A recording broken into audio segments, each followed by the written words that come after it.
So some controversy on the most recent Radio Free Geneva program with, of course, Dr. Leighton Flowers and the nonsense that the neo-semi-Pelagians keep spewing out. Dr. Flowers being a neo-semi-Pelagian, Warren McGrew being an open theist slash semi-Pelagian. So he's already, you know, Leighton Flowers is already bumming around with heretics who are open theists. Dr. Flowers himself is not an Arminian, that is for sure. Dr. Roger Olson schooled him on that many years ago and schooled all the quote-unquote provisionists, quote-unquote. If you want to call yourselves provisionists, we know what you are. You're semi-Pelagians. But here's Dr. White, and he's going to play a clip from Dr. Flowers' short here. And let's just see if we can get the context. Here we go. It made mention, Leighton, of like, well, if I'm elect and my children aren't, that's okay. And I just wanted to highlight how that's the same kind of spirit and mindset that the ancient worshipers of pagan deities would engage in when they would sacrifice their children to Baal. Because as long as I get my good crops, I'm willing to throw my child on the pyre. As long as I am being blessed financially, I'm willing to throw my child on the pyre. It's the same mindset where they're like, well, God may have eternally reprobated my child, but as long as I get into heaven, I'm cool with that. I don't know about you guys, but I mean, I've got 4 children. If God's the kind of God that would reprobate your child, how do Leighton, you have the kind of worship and love for that version of God? Leighton. You're just making... All right, so you get the context there. Let's go a little bit further here and get James White's response to this, if we can. First of all, Leighton Flowers claims to have been a Calvinist again, demonstrating that's either a bold-faced lie or he is just willing to be so wildly dishonest that it's not even funny. It's probably the latter. If he was ever reformed, then the only proper response to Warren McGrew's absurdity, because hey, as long as I get in, I'm cool with my children not being saved, is one of the dumbest things one of the dumbest objections I've ever heard anyone make. Exactly. And so Warren McGrew, being the immature child heretic that he is, will then go on to say, well, I was just talking about infant damnation. That's all I was talking about. I don't know why you guys are getting so upset. And that's the childishness. But if you are going to speak about this issue of, quote, infant damnation, let's go to the 1689 London Baptist Confession, and one could look up the Westminster Confession as well. If you want to talk about effectual calling, there is we've already talked about God's decree in chapter 3, but effectual calling here, that is in the confession rather. So those whom God has predestined unto life, he is pleased in his appointed and accepted time effectually to call by his word and spirit out of that state of sin and death, which they are by nature, to grace and salvation by Jesus Christ, enlightening their minds spiritually and savingly to understand the things of God and assent to the things of God. That's called faith. Taking away their heart of stone and giving to them a heart of flesh, renewing their wills. See that? He renews the wills of those who are by nature in that state of sin and death. See how that works? Now, the confession will go on. This effectual call of God is of God's free and special grace alone, sola gratia, grace alone. And then paragraph 3 of chapter 10. Check it out. Elect infants dying in infancy are regenerated and saved by Christ through the Spirit. And they are not saved apart from saving faith in the gospel. It's just that God himself preaches it to them. They are not saved apart from saving faith in the gospel of Christ. They are saved when they believe the gospel. You say, how does an infant believe any of these things? In the womb. Well, John the Baptist was in the womb, and he knew that the Messiah was in the womb of his mother's cousin or second cousin, Mary, who was also pregnant. Okay, John the Baptist knew the proposition that this was the Messiah when they were both in the womb. So they can know propositions, can't they? Infants in the womb, because God can preach it to them and make them understand and know. So that's a balanced view of infants dying in infancy. I think it was Ulrich Zwingli who answered this question, and he said, what happens, to babies who die either in the womb or if they're stillborn or something like that, or exposure, like the ancient pagans used to do, give their infants up for exposure. Today we do abortion, right? And Ulrich Zwingli said, they're all saved. I can't prove it, and you can't disprove it from Scripture. That's what he said. Now here, the 1689 Baptist Confession is not going that extreme. What they are saying is that elect infants dying in infancy are regenerated. Now that could be all of them. We don't know who the elect are and who they are not. If you're just going to go with the blanket statement that all of them, all babies who die are automatically saved, well, that would make abortion one of the greatest heaven-filling events ever. And why wouldn't people do it? You see, so that's again the nonsense of the synergists, liar Leighton Flowers, Leighton Choice Meats Flowers, Warren McGrew, the heretic open theist, and whoever the other guy is. So that's an issue right there, because that is what Warren McGrew says that this whole thing was all about. It's only about infant damnation, that's all. Well, as Calvinists, we don't have to be dogmatic and simply use a balanced approach and say, yeah, all elect infants dying in infancy are regenerated and saved by Christ through the Spirit. We don't know who they are. If the other guys claim to know who they are, then prove it. Prove it from Scripture. That's all you need to do. So that's what I had to say on that. Of course, their whole adherence is to a false definition of human libertarian free will. That's really what the problem is. Oh boy, I go through all this stuff in my free will. I should go through this entire thing again. This is like a long time. This is going to take a long time to go through all this. What is the synergistic definition of human libertarian free will? Human free will definitions still matter. Human libertarian free will, according to Scripture and according to the philosophically speculative definition of it assumed by the synergists or free willists. All synergistic groups, be they Arminian, semi-Pelagian, or full-blown Pelagian, hold to a specific definition of human libertarian free will, namely the power of contrary choice. The power of contrary choice, or if one prefers, the equal ability to choose between two or more incompatible options under the same circumstances.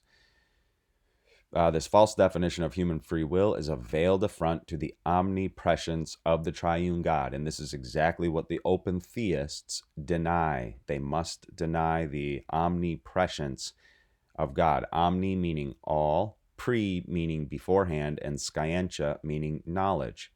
So omnipresence is referring to God's exhaustive, infallible foreknowledge. That's what omnipresence means. Omnipresence is a term that we, the right-thinking Orthodox Christians, not talking about Eastern Orthodox or Russian Orthodoxy or Greek Orthodoxy. Orthodox simply mean right teaching. Bible-believing Christians, this is what we have to affirm and the word we have to use over and against the heresy of open theism. Because the open theist must deny the omnipresence of God. So they cannot choose contrary to what God already exhaustively and infallibly foreknows. This is what infallibility means. He can never be proved wrong. So this false definition of human free will may sound convincing to those who have been influenced, brainwashed by modern secular culture. But the question is it a proper biblically derived definition? And it is not. What should be the only Christian view of human libertarian free will We're going to go to John chapter 8, verses 31 through 38. Because the synergistic definition of human free will is the sine qua non of their entire system of soteriology. It is the sine qua non of their entire systematic theology, soteriological system. Sine qua non being the essential thing or absolutely necessary condition. Martin Luther saw the importance of this discussion and wrote one of the most scathing rebukes of synergistic free will in his tome, The Bondage of the Will, published in 1525. That's obviously part of the Reformation. Notice the word bondage as a reference to the human will, not freedom. One of the main issues that separated the evangelicals or Protestants, if you want to use Protestant as a general term, from the papists. John 8, 31 through 38, we're going to derive our definition of human libertarian free will from Jesus' teaching. And it ain't the power of contrary choice, I can tell you that.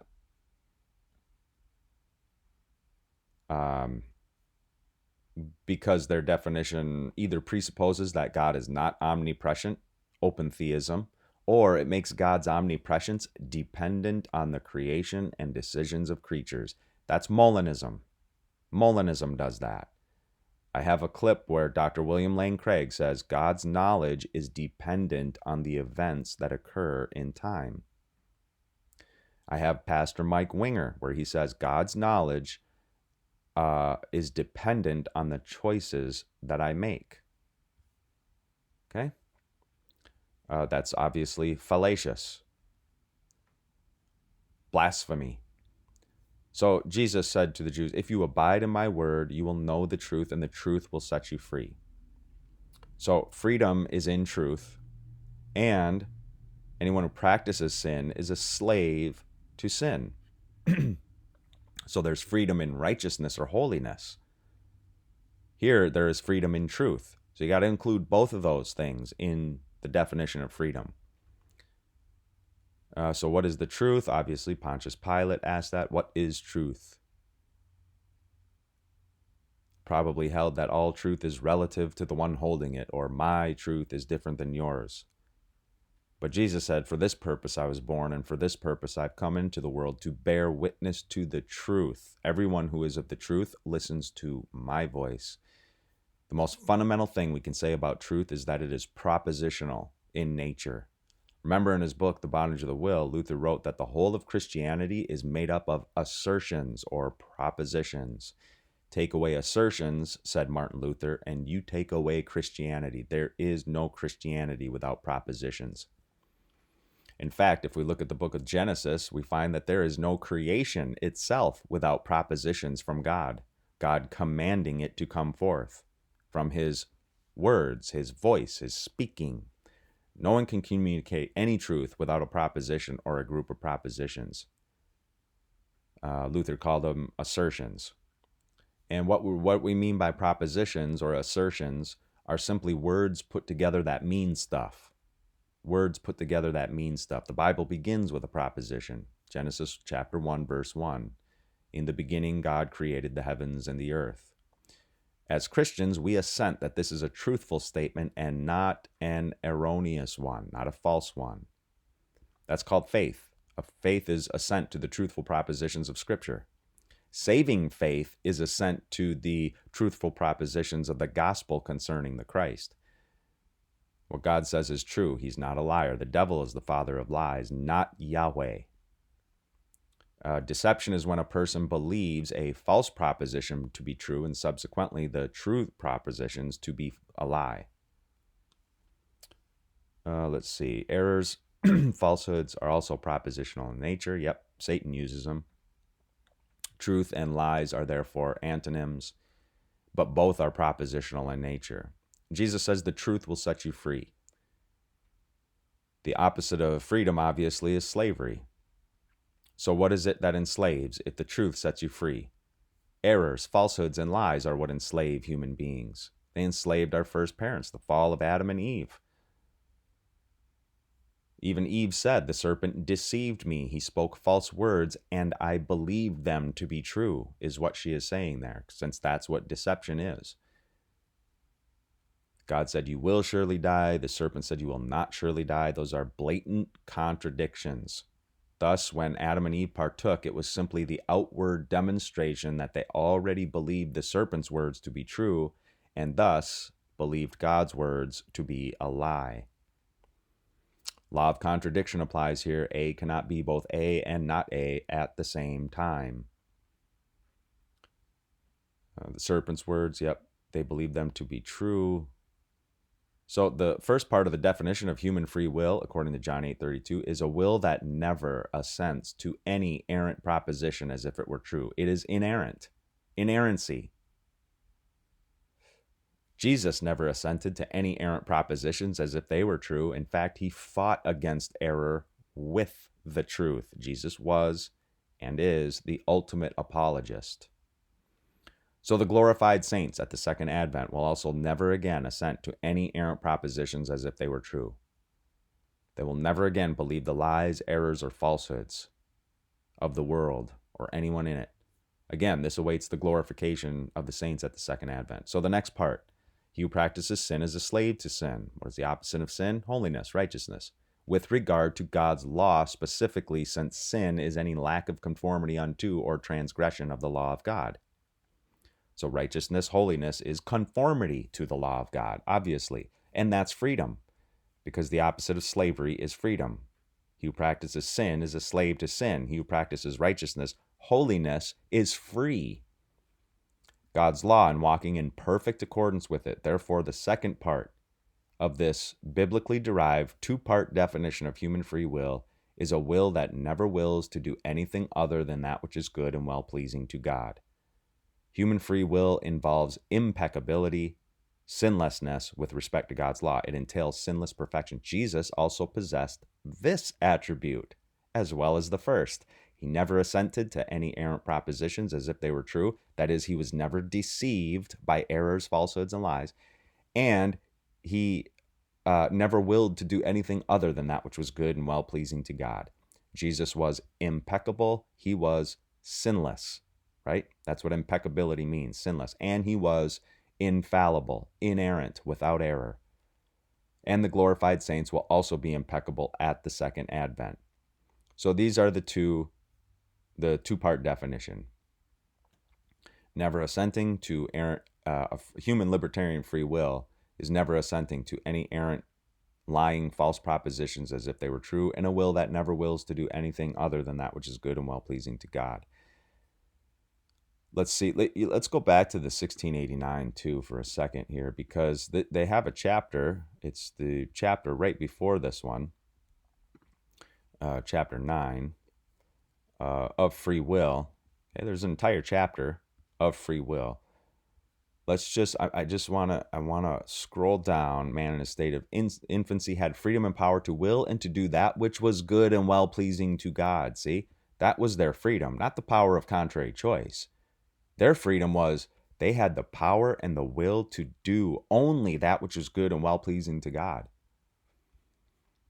but yet was unstable so that he might fall from it. It was mutable. It was changeable. Man, by his fallen state of sin, has wholly lost all ability to will any spiritual good accompanying salvation. Not able by his own strength to convert himself or prepare himself thereunto.